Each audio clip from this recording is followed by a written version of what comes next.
Okay, so for our collab, we were assigned the different hearing test.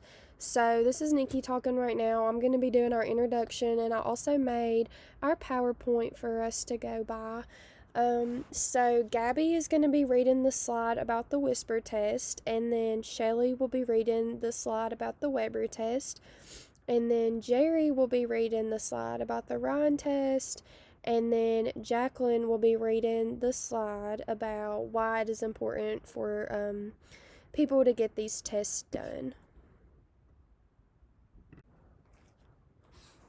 The whisper test, the examiner covers the untested ear with the palm of James.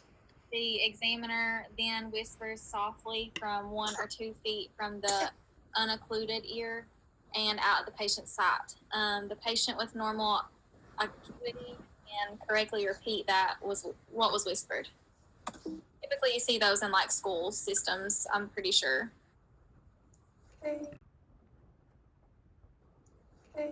Okay, the Weber test. The Weber test uses bone conduction to test lateralization of sound.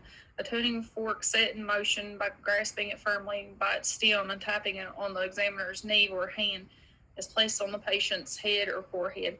A person with normal hearing hears the sound equally in both ears or describes the sound as centered in the middle of the head.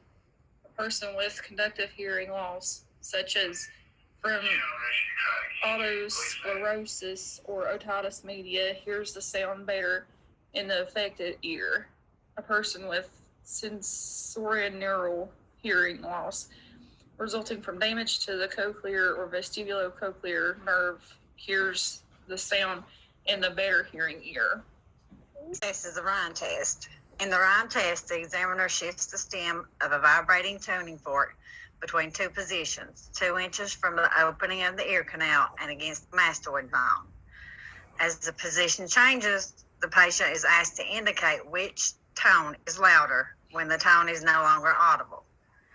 A person with normal hearing reports that air-conducted sounds is louder than bone-conducted sound. A person with a conductive hearing loss hears bone-conducted sound or longer than air-conducted sound. A person with a sensorineural hearing loss hears air-conducted sound longer than bone-conducted sound.